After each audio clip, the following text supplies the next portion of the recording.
बोलिए भक्तवत्सल भगवान की, पूज्य बागेश्वर धाम की, बालाजी सरकार की, श्री गौरी गोपाल भगवान की, श्री वृंदावन बिहारी लाल की, पूज्य महाराज जी की। भगवान की कृपा से संतों के चरणों में दास अनिरुद्ध का कोटि कोटि नमन, आचार्य जनों के चरणों में दास का कोटि कोटि नमन, और सभी जनता जनार्दन को दास अनिरुद्ध का कोटि कोटि प्रणाम नमस्कार। सबको जय श्रीमन नारायण, जय श्री कृष्णा। सभी उपस्थित कवियों को प्रणाम, आपकी वाणी को प्रणाम, सरस्वती माँ जो आपके भीतर विराजी हैं उनको प्रणाम, भगवान राम को प्रणाम। आप सभी की उपस्थिति, आज जो ये यात्रा आप देख रहे हैं, यह यात्रा इस आजाद हिंदुस्तान के बाद, आजाद भारत के बाद ये पहली इस तरह की यात्रा है। आजाद भारत 1947 में जब हम आजाद हुए, उसके बाद इस तरह की ये पहली इस तरह की यात्रा है कि सड़कों में इस तरह से भगवा झंडा हम सब देख पा रहे हैं एक साथ। इतने सनातनियों को एक साथ देख पा रहे हैं। देखिए, अभी तक हम लोगों ने सुना था कि हिंदू सो रहा है। अभी तक हम लोग सुनते आए हैं कि हिंदू सो रहा है, कब जागेगा कब जागेगा। लेकिन अब हमें लग रहा है कि हिंदू अब नहीं सो रहा है, अब हिंदू देखो जाग रहा है। जाग के सड़कों में आकर के अपने अधिकार की बात कह रहा है। अभी तक क्या हुआ कि हम लोग अपने अधिकार की बातें कह ना पाए, अपने अधिकार की लड़ाई लड़ ना पाए।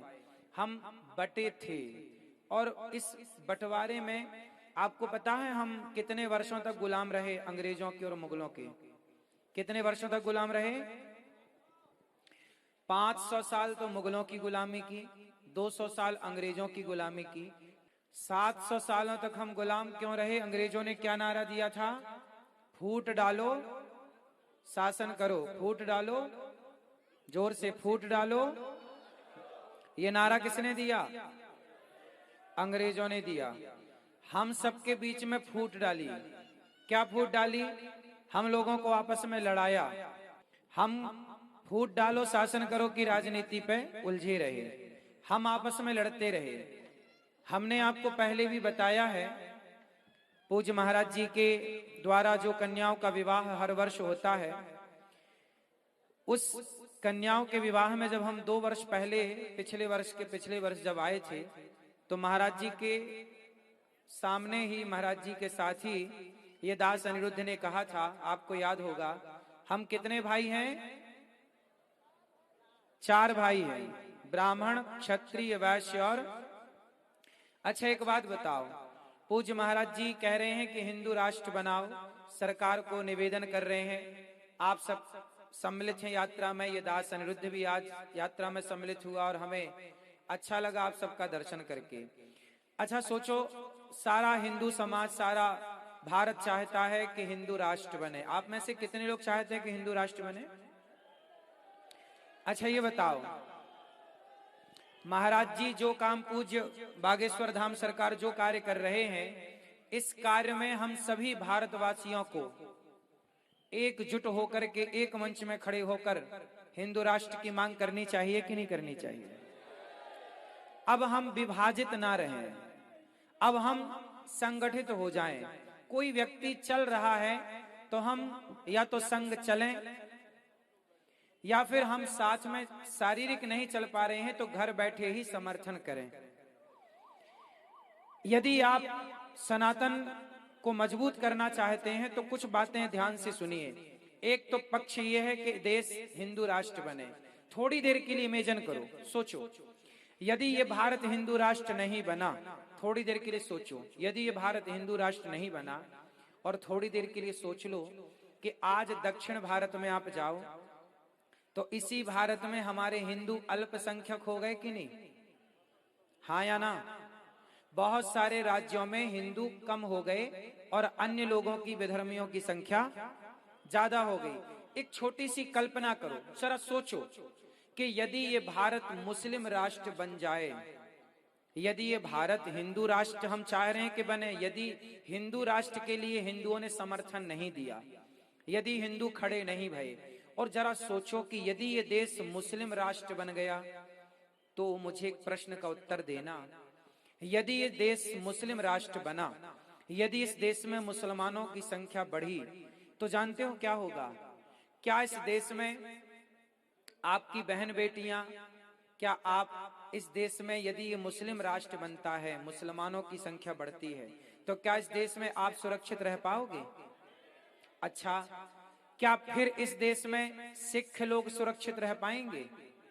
उत्तर दो। क्या इस देश में जैन लोग सुरक्षित रह पाएंगे?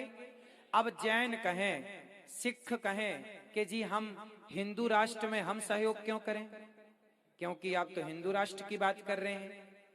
अब जैन लोग कहें कि जी हम आपका समर्थन क्यों करें, सिख कहें जी हम आपका समर्थन क्यों करें, हमारे बौद्ध लोग कहें कि जी हम समर्थन क्यों करें, क्योंकि हम तो बौद्ध धर्मावलंबी हैं, आप तो हिंदू राष्ट्र की मांग कर रहे हैं। तो जैन कहे, सिख कहे और बौद्ध कहे कि हम आपका समर्थन क्यों करें। तो मैं उन लोगों के लिए एक बात बताऊं, कभी ये सवाल कोई आपसे करे तो आप उत्तर दे पाएं। इसके लिए हिंदू राष्ट्र मतलब है सनातन राष्ट्र, हिंदू राष्ट्र का मतलब है सनातन राष्ट्र, और ये सभी लोग सनातनी हैं, चाहे वो सिख हो, चाहे वो जैन हो, चाहे वो बौद्ध हो। अब यहां एक छोटी सी बात जो मैंने कही उसकी जरा बात समझो।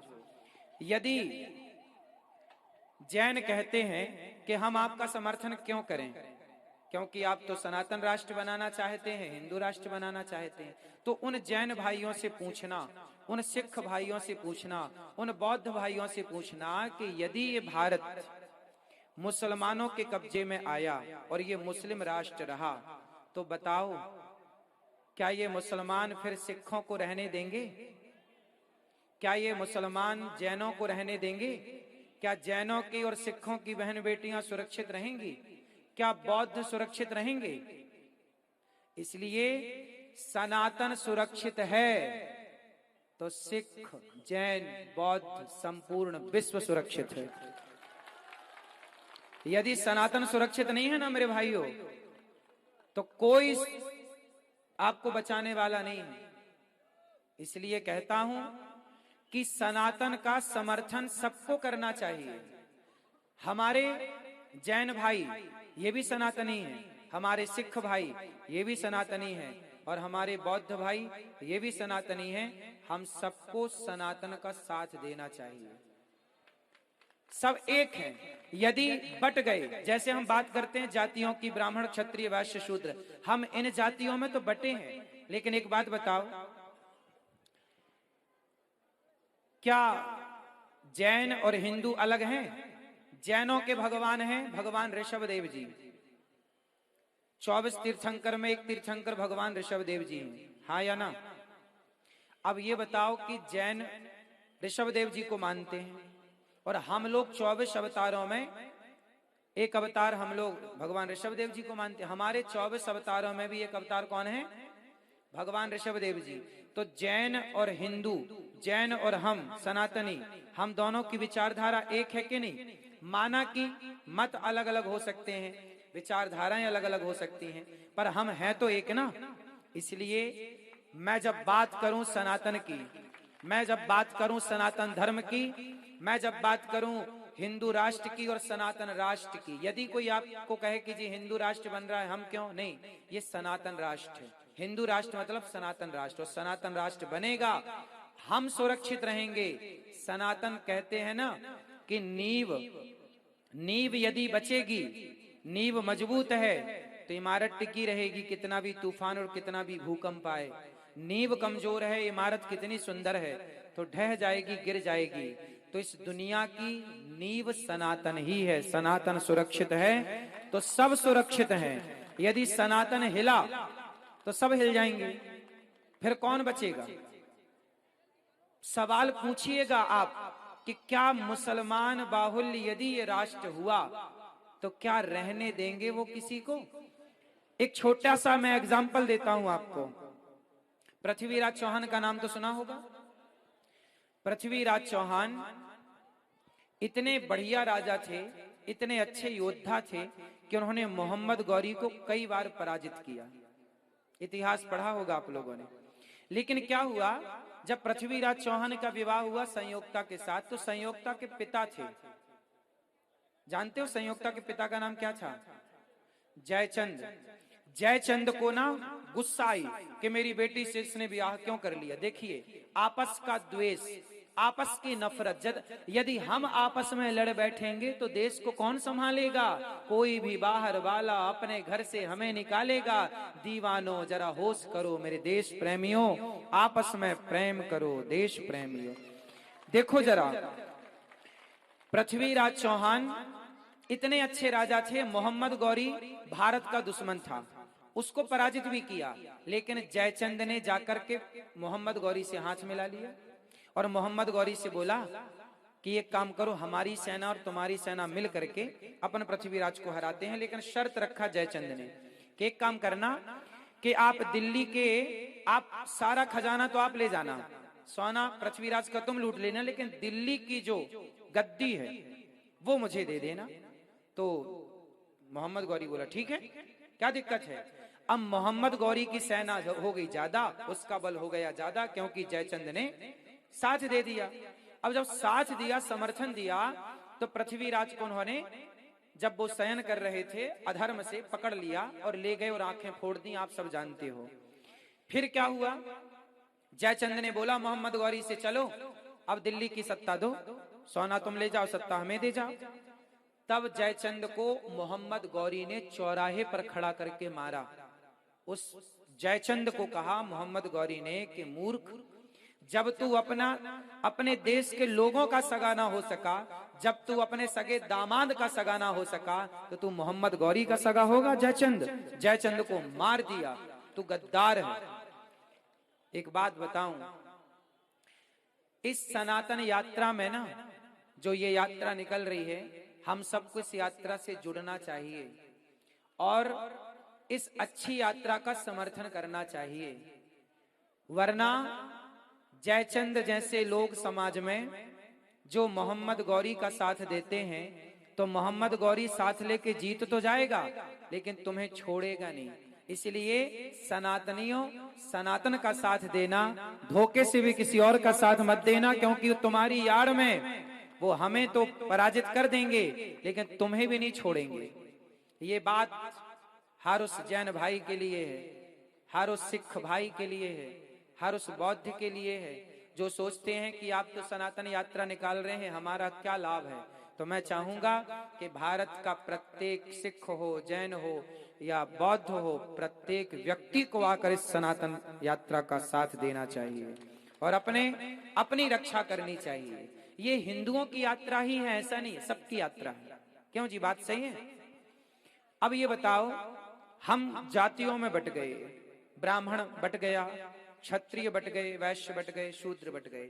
हमने कई बार कथा में कहा, वेद मंत्र इसका प्रमाण है। बताओ, ब्राह्मण, क्षत्रिय, वैश्य, शूद्र, इन चारों के पिता कौन है? चारों का बाप कौन है?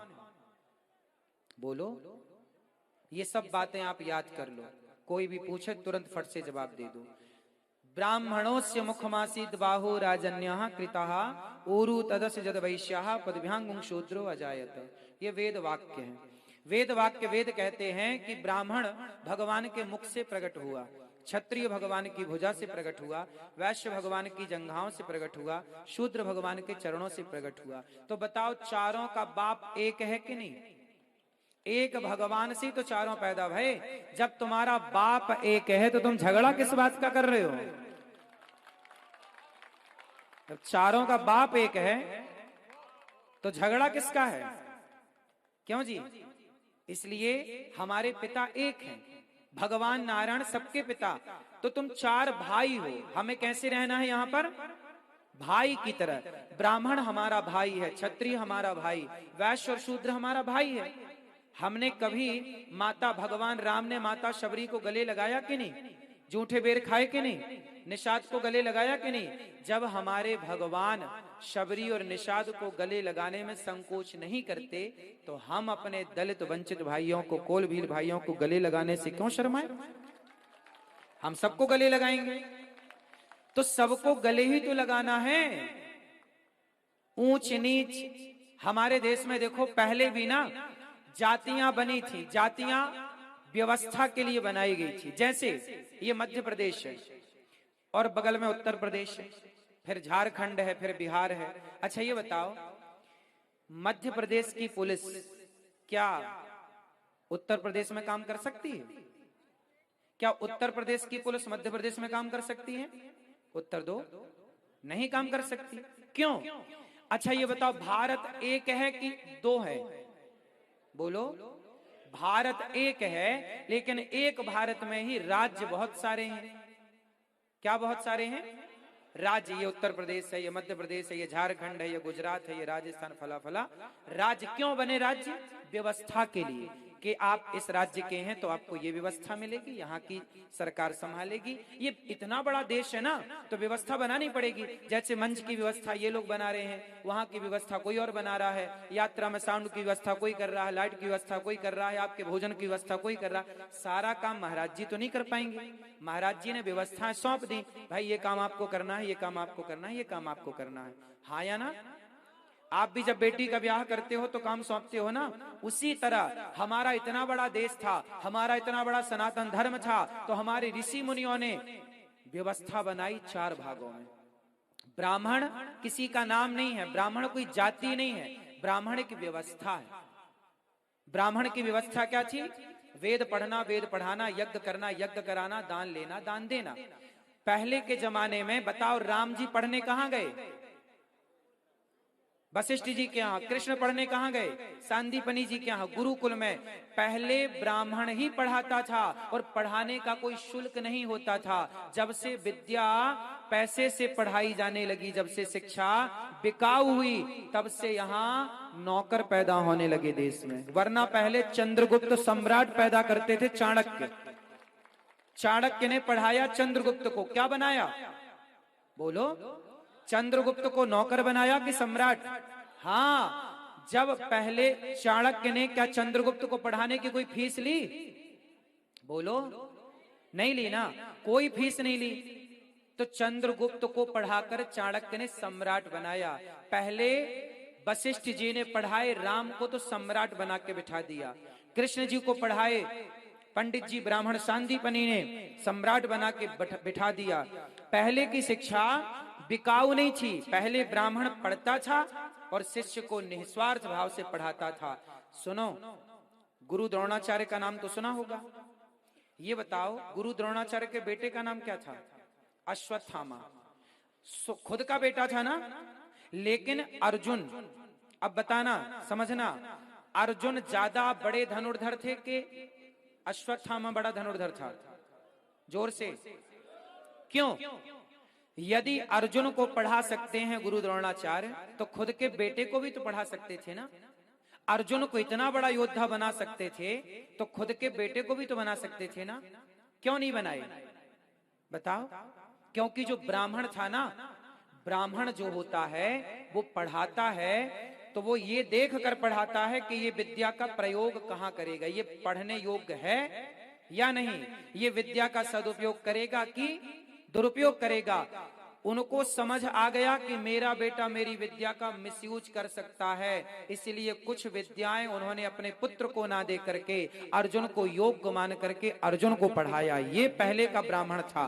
ब्राह्मण निस्वार्थ पढ़ाएगा, ब्राह्मण का काम था पढ़ाना और कोई फीस नहीं लेना, ये काम था ब्राह्मण का। इसलिए गौरी गोपाल गुरुकुल में 150 बच्चे पढ़ रहे हैं, कोई फीस नहीं लगती उन बच्चों की। ये दास अनिरुद्ध उनकी सेवा करता है पढ़ाने लिखाने की। आज भी वो गुरुकुल परंपरा जिंदा है। तो ब्राह्मण का काम पढ़ाना था, ब्राह्मण एक व्यवस्था थी। क्षत्रिय क्या था? तलवार उठाओ चलो और राज्य की सीमा की रक्षा करो, देश की रक्षा करो। क्षत्रिय की व्यवस्था थी जो तलवार उठाए।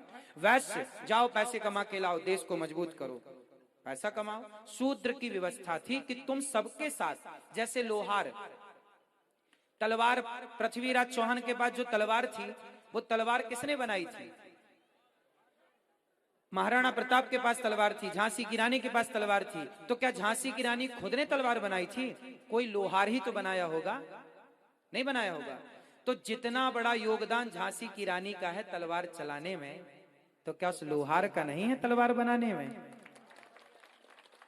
इसलिए हम लोग संगठित तो शुरू से थे, नेताओं ने जातवाद का जहर घोल के हमसे आपको अलग कर दिया, आपसे आपको अलग कर दिया, आपसे आपको अलग कर दिया, और हम बढ़ते गए अपने अधिकार के लिए। देखो ये रात के 12 बजे सभा करनी पड़ रही है कि हम एक हैं, केवल ये बताने के लिए रात के 12 बजे खड़ा होना पड़ रहा है कि भैया तुम एक थे, एक हो, एक ही रहोगे। लेकिन फिर भी इस देश में आज भी जातियों के नाम पे लोग बट रहे हैं। ब्राह्मणिक व्यवस्था है बेटा, क्षत्रिय की व्यवस्था है, वैश्य की व्यवस्था है, और शूद्र हम सबके साथ सदा से खड़ा रहा है। तो जो शूद्र हमें, हमारा मोची भाई हमें चप्पल जूता बना के देता था, तलवार बना के देता था, कुम्हार के बनाए घड़े से ही हम पानी पीते चले आए हैं सदियों से। अब बताओ, जब बच्चा पैदा होता था ना, सुनो, तुम्हारे बाप दादे जब पैदा हुए थे ना, तो गांव में एक ताई हुआ करती थी। वो ताई जो अनपढ़ थी लेकिन आज के डॉक्टरों से बढ़िया थी, नहीं थी। बच्चा घूम जाए तो ऑपरेशन ही करती थी, पेट में घुमा के ठीक कर देती थी। वो इतनी बड़ी ज्ञानी थी, वो नहीं थी। उसे आज डॉक्टर नहीं मानते, आजकल वो डॉक्टर के लेवल पे नहीं आती, आजकल लोगों ने उसको हटा दिया। लेकिन वो ताई वर्षों से, आज तो चलो 70 साल से हम देख रहे हैं हॉस्पिटल, आज के 70 साल पहले तो सब गांव में ना नॉर्मल डिलीवरियां होती थी। और वो ताई आती थी नरा काटने, तुम्हारे बाप दादों को नरा उसी ताई ने काटा, और मुंह में हाथ डाल के गंदगी निकाल के वही नहलाती थी। जब तक कहते हैं वो ताई स्नान नहीं कराती थी, तब तक बच्चा शुद्ध नहीं होता था। तो जिसके स्पर्श करने से, जिसके छूने से तुम्हारी संतान शुद्ध होती है, वो ताई भला अशुद्ध कैसे हो सकती है? वो ताई भला अछूत कैसे हो सकती है? हैं? वो अछूत हो सकती है? इसलिए ये जो छुआछूत की भावना है, ये छुआछूत की भावना हम मिटाएं। और देखो, हम बात नहीं कर रहे हैं कि नहीं जी छुआछूत नहीं होनी चाहिए। मैं केवल यहाँ भाषण देने नहीं आया। गौरी गोपाल आश्रम आना, पूज्य महाराज जी के चरण पड़े हैं। गौरी गोपाल आश्रम में माताएं रहती हैं 290। वो ब्राह्मण माँ भी है वहाँ, क्षत्रिय माँ भी वहाँ, वैश्य माँ भी वहाँ, शूद्र माँ। मैंने आज तक किसी माता से जात नहीं पूछी, सभी माँओं के पांव दबाता हूँ एक साथ। तो मैं केवल छुआछूत मिटाओ केवल कह नहीं रहा हूं, गौरी गोपाल में वर्षों से चल रहा है। मैं छुआछूत नहीं मानता। देखो ना, गौरी गोपाल में सब माओ के पांव दबाता हूं। गौरी गोपाल में एक रसोई चलती है, पूज्य महाराज जी भी देखो रसोई चला रहे हैं। यहाँ इतने लोग भोजन कर रहे हैं, अब इतने लोगों को यहाँ भोजन मिल रहा है। क्या महाराज जी ने किसी से जात पूछी कि भैया तुम्हारी जात क्या है? नहीं, ऐसी गौरी गोपाल में रसोई चलती है अखंड, कोई जात पात नहीं, सब आओ खाओ। जब जात पात की दीवारें हमने गिरा दी, तो आप बताओ आप कब गिराओगे, कब मिलजुल करके रहोगे? महाराज जी ने तो गिरा दी ये दीवारें। जातियों को व्यवस्था के रूप में स्वीकार करना है, छुआछूत के रूप में स्वीकार नहीं करना। ये एक व्यवस्था थी। आप कितने लोग बात से सहमत हैं कि ये व्यवस्था थी? ये ऊंच नीच छुआछूत मैंने तो कभी अपने पूरे जीवन में, मैंने सबके साथ मैं बैठता हूं, मैं आपके साथ बैठता हूं, आपके साथ बैठता हूं, मैं कभी जात पूछ के नहीं बैठता कि भैया तेरी जात क्या है। सबको गले लगाने में बुराई क्या है? राह में आए जो दीन दुखी, सबको गले से लगाते। और प्रेम की गंगा, तो भैया ये बताओ, आज से 23 घंटे आप काम करो परिवार के लिए, पैसे कमाओ बिंदास, खूब पैसा कमाना चाहिए। पैसा कमाओगे ना तो ताकत होगी। पैसा है ना तो आपसे लोग राम राम करते हैं, पैसा नहीं है तो लोग राम राम भी। इसलिए आपके पास पैसा होना चाहिए मेरे दोस्तों, खूब पैसा कमाना। लेकिन एक छोटी सी बात याद रखना, 23 घंटे काम करना, पत्नी को समय देना, पति को समय देना, बच्चों को समय देना, माँ को, पिता को, समाज को, दोस्तों को समय देना 23 घंटे। खूब व्यापार को समय दो, बिजनेस को समय दो, काम को समय दो। 23 घंटे खूब काम करो, परिवार व्यापार संभालो, पर 1 घंटा निकालो कि उस 1 घंटे में जाकर के उन गांव के, उन जंगलों के दलितों के पास, वंचितों के पास, शोषितों के पास जाकर बैठोगे और धर्म की बात करोगे, ताकि वो धर्मांतरण ना कर लें। आप बताइए, आज हमारे देश में क्या धर्मांतरण नहीं हो रहा है? क्यों हो रहा है? क्योंकि हम लोग उन लोगों से मिलना जुलना छोड़ दिए जो गांव के ना जंगल के कोल भील हैं, आदिवासी हैं, उन लोगों से हम लोग मिलते नहीं हैं। उनको कोई आटा की जरूरत है, दाल की जरूरत है, बेटी का ब्याह नहीं हो पा रहा है, तो भैया आप सबसे प्रार्थना है तुम गांव के लोग थोड़ा पैसा इकट्ठा कर लो, चंदा, और वो गरीब है तो उसकी बेटी का ब्याह करा दो। खाने को रोटी नहीं है, थोड़ा आटा की व्यवस्था करा दो, थोड़ा चावल की व्यवस्था कर दो। यदि तुम हिंदुओं के साथ खड़े रहे ना तो क्या मजाल के हिंदुओं को कोई बरगला के ले जाए अपने धर्म की ओर। यदि आपने साथ दिया तो किसी आज पादरी आता है और जाके हिंदुओं का धर्मांतरण करा देता है। जहां मंदिर थे वहां आज वो बन गई क्रॉस, क्या बोलते हैं उसको, चर्च, चर्च बन गई। क्यों बन गई भैया? आज हम लोगों ने जाना आना छोड़ दिया, मिलना जुलना छोड़ दिया, सारा समय हम मोबाइल पर रहते हैं, रील पर रहते हैं, फेसबुक व्हाट्सएप इंस्टाग्राम पर रहते हैं। भैया समझो, ये महाराज जी पैदल चल रहे हैं, छाले पड़ गए, देखिए क्यों चल रहे हैं। अभी मैंने के साथ चला लगभग 1-2 किलोमीटर जो भी चला, तो मैंने देखा कि महाराज जी कितने बढ़िया हैं कि दूर खड़ी कोई बहन ना, दूर खड़ा कोई दादा, दूर खड़ा कोई बच्चा, उसे भी ये देख लेते हैं और बुला लेते हैं, आओ यहाँ आओ। जो लोग इनसे नहीं मिल सकते थे इस यात्रा में, जैसे भगवान राम राजा बनने के पहले 14 साल वनवास गए और वनवास में शबरी तक पहुंच गए, निषाद तक पहुंच गए और बंदर भालुओं तक पहुंच गए, तब जाके राम जी राजा बने। ऐसे महाराज जी निकल करके सब तक पहुंच रहे हैं कि कोई ना छूटे। ये एक अच्छा संकेत है, ये एक अच्छा, बोलो, अच्छा संकेत है। ऐसा ही होना चाहिए। हम लोगों को गांव गांव जाना चाहिए, घर घर जाना चाहिए। आप सब लोग भी इस यात्रा 9 दिन की यात्रा पूरी करके जब घर जाएं तो संकल्प लें, आपके गांव के आसपास आपको पता तो होगा ना कि इस आदमी ने धर्मांतरण कर लिया है, उसके पास जाके बैठो, गीता ले जाओ। भैया तुम्हें क्या दिक्कत थी सनातन धर्म से? तुमने, हमारे यहाँ शिवाजी के बेटे हुए हैं संभाजी, क्या नाम था? संभाजी के बारे में जरा गूगल में सर्च कर लेना, अभी रात को या कल पता चल जाएगा। संभाजी ने खूब युद्ध जीते, लेकिन एक बार मुगलों ने धोखे से पकड़ लिया। ये मुगलों ने धोखा बहुत किया है। हम ईमानदारी से चलते रहे, पीठ से अब पीठ में आके वार कर दिया। अब क्या करें, हम आपकी तरफ देख रहे, कोई पीठ में मार दे तो मर ही जाएंगे। ये छाती पे प्रहार करे कब है? ये तो पीछे से खंजर भौंके हैं ना। तो संभाजी को इन्होंने पकड़ लिया। और संभाजी के बारे में जब मैंने पढ़ा, और आप पढ़ोगे ना रो पड़ोगे, तुम्हारी आंखों में आंसू आएंगे। संभाजी के नाखून पकड़ के उन्होंने चिमटी से, बड़े जो होता है लोहे की, पकड़ के खींच लिया, नाखून उखड़ गया और उस उखड़े नाखून में गरम गरम पानी डाला मुगलों ने। सोचो, फिर सरिया जलता हुआ लाए, यहां धसाया यहां धसाया, और जब घाव हुआ तो नमक डाल करके घिस दिया, ऐसे ऐसे। संभाजी लगभग 39 दिन तक इस तरह से तड़पाया। उंगली काट दी एक, आज एक उंगली काटी, कल फिर ये पंजा काट दिया, फिर ये काट दिया। और सोचो कितना कष्ट। और क्यों संभाजी की गर्दन में तलवार रखी? सुनो, धर्मांतरण कर लो, तुम मुगल हो जाओ, तुम मुसलमान बन जाओ, हम तुम्हें छोड़ देंगे। संभाजी बोले मारोगे और क्या करोगे? स्वधर्मे निधनम श्रेयः पर धर्मो भयावह। गीता में लिखा है कि अपने धर्म में रह के मर जाना अच्छा है, पर अपने धर्म का परित्याग करना अच्छा नहीं है। इसका उदाहरण संभाजी महाराज है। मर गए, शरीर के टुकड़े टुकड़े हो गए। अरे गुरु गोविंद सिंह जी के बच्चों के बारे में नहीं सुना? 2 बच्चों को, 2 तो शहीद हो गए थे, और 2 बच्चों को दीवार में चुनवा दिया। एक 5 साल का छोरा, एक 7 साल का बच्चा। क्यों, यही उम्र थी लगभग। 7 साल के बच्चा कितना बड़ा होता भैया? 7 साल का बच्चा, 7 साल के बच्चे को जिंदा दीवार में चिनवा दिया, दीवार खड़ी कर दी आगे पीछे से, जिंदा बच्चों को दीवार। सोचिए क्यों? बच्चों से कहा तलवार रख के गर्दन में, धर्म बदल लो। 5 साल का बच्चा बोला मार दो, मर जाएंगे पर धर्म परिवर्तन नहीं करेंगे। क्या खून था, क्या जज्बा था, क्या प्रेम था अपने धर्म से। और आज का आदमी 500 रुपया में बिक जाता है।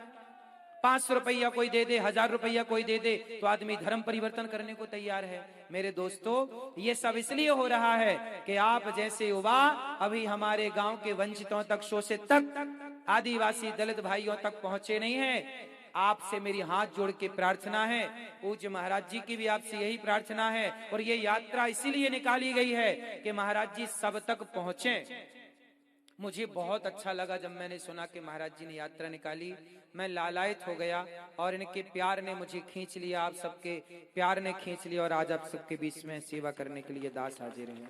तो मुझे कितने लोग, मैं जब भी कथा करने जाता हूं, मैं बिहार गया कथा करने, जहां भी मैं कथा करने जाता हूं, अभी मैं यहाँ ददरुआ धाम और ग्वालियर में कथा थी, मैं जहां कथा करने जाता हूं, मैं गरीब दीन दुखियों के घर जरूर जाता हूं और उनसे पूछता हूं कि तुम्हें कोई पैसे दे के धर्मांतरण तो नहीं कराने आता? यदि मैं जा जा के पूछ सकता हूं, महाराज जी जा जा के पूछ सकते हैं, तो आपकी भी तो जिम्मेदारी है कि आप भी जा जा के पूछें। कोई दिक्कत है तो आप उनका सहयोग करें। अपने दोस्त, जैसे शराब पीने के लिए तुम लोग सहयोग कर लेते हो ना, यार जरा 100 तुम मिलाओ, 100 तुम मिलाओ, पौआ ले आते हैं, पी लेते हैं। यदि शराब के लिए तुम सहयोग कर सकते हो, तो किसी हिंदू ने जो धर्मांतरण कर लिया है, यदि तुम्हारे 1000-2000 की मदद कर देने से वो घर वापसी कर रहा है, तो भैया मदद करना सही है कि गलत है? तो कितने लोग आज से ये मुहिम भी चलाएंगे? 1 घंटा राष्ट्र को देंगे, 1 घंटा धर्म को देंगे। किसको देंगे? 23 घंटा परिवार व्यापार के लिए काम करेंगे और 1 घंटा बैठेंगे दीन दुखी शोषित वंचित दलितों के पास जाके। क्यों भैया, कोई कमी तो नहीं है, कोई दिक्कत तो नहीं है? महाराज जी ने 200-200, 300-300 बेटियों का विवाह करते हैं। क्यों करते हैं? भीख मांग मांग के, भैया थोड़ा सहयोग करो, थोड़ा सेवा करो, लोग देते हैं और ये महाराज जी करते हैं। पिछले वर्ष विवाह हुआ कन्याओं का, महाराज जी ने सबको गाड़ियां दी, महाराज जी ने सबको कितना सामान दिया। एक बाप अपनी बेटी को जितना नहीं दे सकता, पूज्य महाराज जी ने इतना कुछ दिया उन बेटियों को। क्यों? ये चाहते हैं कि हमारे देश में हिंदू धर्मांतरण की आग में ना झुलसे। तो ये जितनी मदद कर सकते हैं कर रहे हैं। कुछ मदद ये कर रहे हैं, कुछ मदद हम करें, कुछ मदद आप सब करो, है ना? गौरी गोपाल आश्रम में कितने लोग कथा सुन सुन के, कितने लोगों ने धर्म छोड़कर वापस आ गए केवल सुन सुन करके। कितने लोगों को हम जा जा के समझाते हैं, कितने लोगों को बैठ करके प्यार से समझाते हैं। आपने प्रश्नोत्तरी में भी सुना होगा, कितने लोग आए, बोले हमने पहले बदल लिया था, बाद में कथा सुनी तो वापस आए। तो ये सब चल रहा है। हम लोग अपने स्तर से तो जो बन रहा है कर रहे हैं, आप लोग भी करिए। हम सब जब खड़े होंगे, कहते हैं ना, ये 5 उंगलियां ऐसे करो सब लोग, ऐसे सारी उंगलियां अलग है ना, ये उंगलियां अलग हैं तो कमजोर हैं, कमजोर हैं। एक उंगली पकड़ के कोई भी तोड़ सकता, लेकिन जब ये 5 उंगलियां इस तरफ बनती हैं और किसी को पड़ जाए ठूसा तो दांत बाहर आ जाते हैं, हाँ या ना? तो जहां सुमति तहां संपत्ति नाना, जहां कुमति तहां विपत्ति निदाना। एक झाड़ू बहुत सारे तिनकों से जुड़कर बनती है। यदि वो झाड़ू तिनकों से जुड़ती है तो सारे कचरे को साफ करती है, और यदि वो झाड़ू स्वयं बिखर जाए तो खुद कचरा बन जाती है कि नहीं, हाँ या ना? मेरे सनातनियों, संगठित रहोगे तो कचरा साफ करते रहोगे, और यदि बिखर गए तो स्वयं कचरा बन जाओगे। इसलिए सबसे बड़ी बात है कि आपको संगठित होना है। तो अब से कितने लोग संगठित रहेंगे? जातियों के नाम पर हमें बंटना, बढ़िया बात कही किसी ने कि बटोगे तो कटोगे, बटोगे तो, बात सही है कि गलत है? सही है ना? तो फिर फॉलो करो, बटो मत, सबको गले लगाओगे, सब तक पहुंचोगे। कौन कौन पहुंचेगा? अपने गांव के आसपास के जंगल के कोल भील आदिवासियों तक पहुंचना है और उनका सपोर्ट करना है, हाँ या ना? और पूज्य महाराज जी का साथ हम सबको मिलजुल करके देना है। पूज्य महाराज जी की यात्रा में, ऐसी यात्रा पहली बार आजाद भारत में देखने को मिली है, और मैं चाहूंगा कि ऐसी यात्राएं अब सदा देखने को मिलती रहें। जब तक पूर्ण रूप से सनातन राष्ट्र की स्थापना ना हो जाए, सनातन राष्ट्र बनेगा तो गौ हत्या नहीं होगी, गौ माता बचेगी। आज एक और 2013 में एक कानून बना, सुनो, एक आखिरी बात कह के, आपको रात हो रही है, सुबह उठना भी है, आखिरी बात कह के बात को पूरी करें। 2013 में एक कानून बना, हमारे देश में, इसी देश में जानते हो क्या कानून बना? कि कोई भी मुसलमान खड़े होके कह दे कि ये जमीन हमारी है तो वो जमीन उसकी हो जाती है। आप कोर्ट केस नहीं कर सकते, अपील नहीं कर सकते। एक ऐसा कानून, अभी आपने सुना होगा, अंबानी के घर को कह दिया मुसलमानों ने कि वक्फ बोर्ड का घर है, मतलब वक्फ बोर्ड की जमीन पे बना है। क्यों जी, बात सही है? ये सुना कि नहीं आप लोगों ने? अब सोचो कि वक्फ बोर्ड ने ये कह दिया, मुसलमानों ने ये कह दिया कि अंबानी का घर वक्फ बोर्ड की जमीन में बना है। अब सोचिए, अंबानी जैसों को ये नहीं छोड़ रहे हैं तो कल आपके घर में खड़े होके कह दें कि ये घर, ये जमीन वक्फ बोर्ड की है, तो कानून सरकार ने ऐसा बना दिया कि वो कह देंगे तो आपको खाली करना पड़ेगा। ये 2014-13 का कानून है, इसको आप पढ़िएगा, सर्च करिएगा, समझिएगा कि अब हमारे देश के नेता पुराने 2013 में ऐसा कानून बनाए, उसमें बताया जाता है कि केवल 14 मुसलमान थे और बाकी सबने, हिंदू नेताओं ने समर्थन करके कानून पास कर दिया मुसलमानों के पक्ष में कि वो किसी भी जमीन पे खड़े होकर कह दें कि हमारी है तो हिंदुओं को खाली करना पड़ेगी और वो कोर्ट में अपील भी नहीं कर सकते। ऐसा, अब बताइए ये सही है कि गलत है? अब आपकी जमीन पे खड़े होके कह दें कि ये हमारी है तो खाली करना पड़ेगा, और कौन खाली करवाएगा? सरकार खाली करवाएगी, क्योंकि कानून बना दिया। अब सोचिए, इस देश में हमारी ही जमीनों पर वो कब्जाएं करने को तैयार है। फिर जाओगे कहा? मैंने कई बार एक बात दोहराई कि देखो, बांग्लादेश से खदेड़े गए तो भारत आए, पाकिस्तान से खदेड़े गए तो भारत आए, जम्मू कश्मीर से खदेड़े गए तो भारत के कोने कोने में गए। सोचो कि जिस दिन भारत से खदेड़े जाओगे कहां जाओगे? इसलिए सनातनियों को जगाने के लिए महाराज जी खड़े। आपसे प्रार्थना है, जागो। और महाराज जी साक्षात मुझे लगता है कि भगवान ही सनातनियों के लिए इस धरती पर इस रूप में अवतार लेकर के किसी न किसी रूप से आए हैं और ये सनातन की इस तरह की सेवा कर रहे हैं।